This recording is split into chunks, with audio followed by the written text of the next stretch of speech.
FTP நேயர்களுக்கு வணக்கம். பாட்டாளி மக்கள் கட்சியின் உட்கட்சி பூசலானது ஓய்ந்த பாடில்லை என்ற ஒரு கேள்வி தமிழ்நாடு முழுக்க இன்று பரவலாக பேசப்பட்டு வருகிறது. பாட்டாளி மக்கள் கட்சியுடைய தலைவர் யார் அப்படின்ற ஒரு கேள்வியும் பெருங்கேள்வியாக இருந்து இருக்கக்கூடிய இந்த நிலையில இன்றைக்கு பாமகவுடைய தலைவர் யாருங்க அப்படின்னு கேட்டா இதுல என்ன சந்தேகம், அன்புமணி ராமதாஸ் தானே அப்படின்னு எல்லாரும் சொல்லுவாங்க. ஆனா அதுதான் இல்லை.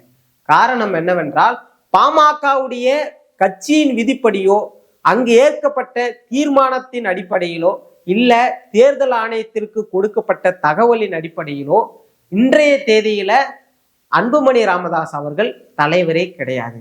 அப்புறம் எப்படி இப்பொழுதும் அன்புமணி ராமதாஸ் அவர்கள் பாட்டாளி மக்கள் கட்சியின் தலைவராக நீடிக்கிறார் என்று கேட்டால் அதற்கு பின்னாடி அதிர்ச்சியூட்டும் பல தகவல்கள் நமக்கு கிடைக்கப்பட்டிருக்கிறது.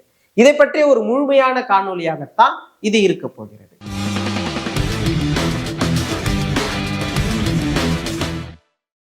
மே 28, 2022 அன்றைக்கு திருவேற்காட்டுல பாமகவின் பொதுக்குழுவானது கூட்டப்படுகிறது. அந்த பொதுக்குழுவுல மருத்துவர் ராமதாஸ் அவர்களுடைய தலைமையில அன்புமணி ராமதாஸ் அவர்கள் தலைவராக தேர்ந்தெடுக்கப்படுகிறார். பாட்டாளி மக்கள் கட்சியின் விதிப்படி அங்கு தலைவராக தேர்ந்தெடுக்கப்பட்டவரின் ஆயுட்காலம் 3 ஆண்டுகள். அப்படி பார்த்தால் மே 28, 2025 பாட்டாளி மக்கள் கட்சியின் தலைவர் பதவியிலிருந்து அன்புமணி ராமதாஸ் அவர்கள் நீக்கப்பட்டிருக்க வேண்டும், இல்ல மாற்றப்பட்டிருக்க வேண்டும். ஆனால் இது அங்கு நடந்ததா என்று கேட்டால் அதுதான் இல்லை.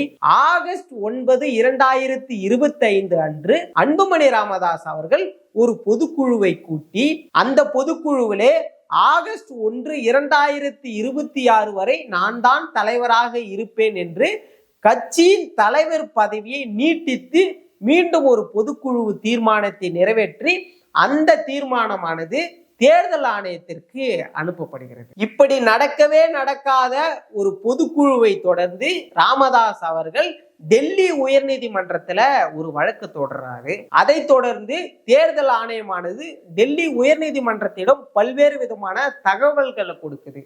அந்த தகவல்கள் அனைத்துமே முன்னுக்கு பின் முரணாக இருப்பதோடு இது ஒரு பொய்யான பொதுக்குழுவையுமே இவங்க நடத்தியிருக்காங்க. டெல்லி உயர்நீதிமன்றத்திடம் தேர்தல் ஆணையம் பல்வேறு விதமான தகவல்களை சமர்ப்பிக்கிறாங்க. அதுல குறிப்பா நம்ம பார்க்க வேண்டியது என்னவென்றால் 2023 ஆண்டு ஆகஸ்ட் 31 இடப்பட்ட ஒரு கடிதமானது 2023 செப்டம்பர் 1 அன்று எங்களுக்கு கிடைக்கிறது.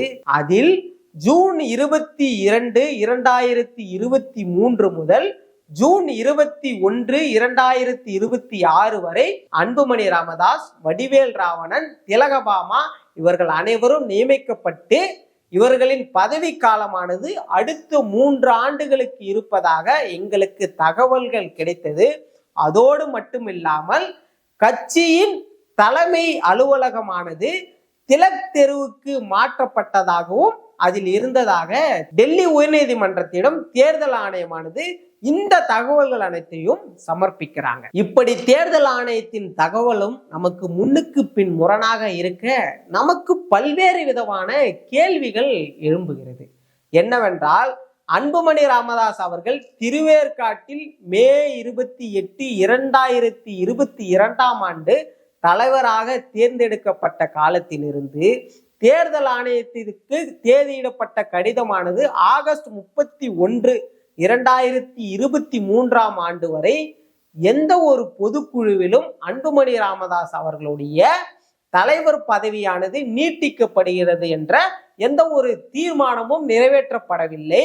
இந்த இடைப்பட்ட காலத்தில் ஒரே ஒரு பொதுக்குழு மட்டுமே நடைபெற்றது. அந்த பொதுக்குழு என்னவென்றால் 2023 ஆண்டு விடை கொடுப்போம் வரவேற்போம் என்று சொல்லக்கூடிய புத்தாண்டு பொதுக்குழு தான். அந்த புத்தாண்டு பொதுக்குழுவுல 18 தீர்மானங்கள் நிறைவேற்றப்படுகிறது. அந்த 18 தீர்மானங்கள்ல அன்புமணி ராமதாஸ் அவர்களுடைய தலைவர் பதவியானது நீட்டிக்கப்படுகிறது என்றோ அல்லது கட்சியின் அலுவலக முகவரியானது மாற்றப்படுகிறது என்றோ எந்த ஒரு தீர்மானங்களும் அதில் நிறைவேற்றப்படவில்லை. இப்படி அன்புமணி ராமதாஸ் அவர்கள் மருத்துவர் ராமதாஸ் அவர்களுடைய தலைமையில தலைவராக தேர்ந்தெடுக்கப்பட்ட காலத்திலிருந்து தேர்தல் ஆணையம் சொல்லப்பட்ட ஜூன் 22, 2023 வரை ஒரே ஒரு பொதுக்குழு மட்டும்தான் நடந்தது. அந்த பொதுக்குழுவிலையும் அன்புமணி பற்றிய எந்த ஒரு பேச்சுமே இல்லை. ஆனால் எங்கிருந்து இவருடைய தலைவர் பதவியானது நீட்டிக்கப்பட்டது, எப்படி ஒரு பொதுக்குழுவானது இங்க நடத்தப்பட்டது என்ற ஒரு கேள்விகள் நமக்கு எழுப்பப்படுகிறது. அப்படி ஒரு பொய்யான பொதுக்குழுவையே இவர்கள் உருவாக்கி இருக்கிறார்கள் என்றுதான் நமக்கு அதிர்ச்சியூட்டும் தகவல்கள் கிடைக்கப்பெறுகிறது. தேர்தல் ஆணையம் சொன்ன தகவல்கள் அனைத்தும் நாம் உண்மையாகவே ஏற்றுக்கொள்கிறோம் அப்படின்னு வச்சுக்குவாங்க. அப்படி பார்த்தாலும் கூட அன்புமணி ராமதாஸ் அவர்களுடைய பதவி காலமானது ஜூன் 21, 2026 வரை இருக்கிறது. ஆனா இதற்கு இடையிலேயே ஆகஸ்ட் 9, 2025 அன்று ஒரு பொதுக்குழுவை கூட்டி அதில் அன்புமணி ராமதாஸ் அவர்களுடைய பதவி காலமானது 2026 ஆகஸ்ட் 1 வரை இருக்கிறது என்று சொல்ல எங்கிருந்து அவசியம் வந்தது, இதற்கு காரணம் என்ற ஒரு பெரும் கேள்வியும் நமக்கு எழுப்பப்படுகிறது. அப்படி பார்த்தால் தேர்தல் ஆணையத்திடம் அன்புமணி அவர்கள் கொடுக்கப்பட்ட அனைத்து தகவல்களுமே பொய்யான ஒரு தகவல்களாக இருக்கிறது என்றுதான் ராமதாஸ் அவர்களுடைய தரப்பு சொல்லக்கூடிய ஒரு தகவல்களாக நமக்கு இருக்கிறது. உயர் நீதிமன்றத்திடம் தேர்தல் ஆணையம் சொன்ன தகவல்கள் அனைத்திலும் திலக் தெருவில் தான் தலைமை அலுவலக முகவரியானது இருக்கிறது என்று சொன்னது உண்மையானால் 2024 ஆண்டு வேட்பாளர்களை அறிவித்த அன்புமணி ராமதாஸ் அவர்கள் தலைமை அலுவலக முகவரியாக நாட்டுமுத்து நாயக்கன் தெருவை குறிப்பிட்டுதான் அந்த அறிக்கையை வெளியிடுகிறார். அப்படி பார்க்க வேண்டும் என்றால் 2023 ஆண்டு தேர்தல் ஆணையத்திற்கு இவர் அனுப்பி வைக்கப்பட்ட அலுவலக முகவரியானது தவறா, இல்லை அலுவலக முகவரி மாற்றியது கட்சி தொண்டர்களுக்கே தெரியக்கூடாது என்ற ஒரு செயல்பாடா, இப்படிதான் நமக்கு கேள்விகள் எழுப்பப்படுகிறது. பாட்டாளி மக்கள் கட்சியின் உட்கட்சி விதிகளின்படி ஒரு கட்சியின் தலைவர் தேர்ந்தெடுக்கப்படுகிறார் என்றாலோ, ஒரு கட்சியின் தலைவரின் பதவி காலமானது நீட்டிக்கப்படுகிறது என்றாலோ, அல்லது ஒரு கட்சியின் தலைவரே மாற்றுகிறார்கள் என்றாலோ கட்சி விதிப்படி பொதுக்குழுவானது நிறைவேற்றப்பட்டு அந்த பொதுக்குழுவில் தீர்மானங்கள் நிறைவேற்றப்பட்டு அதற்கு பிறகாகத்தான் இத்தனை மாற்றங்களும் நிறைவேற்றப்படும். ஆனால் அன்புமணி ராமதாஸ் அவர்கள் சொல்லக்கூடிய அனைத்து தகவல்களும் தேர்தல் ஆணையத்திடம் சமர்ப்பிக்கப்பட்ட அனைத்து தகவல்களும் முன்னுக்கு பின் முரணாகத்தான் இருக்கிறது. இதையெல்லாம் வைத்து பார்த்தால் அன்புமணி ராமதாஸ் அவர்கள் இன்றைய தேதிப்படி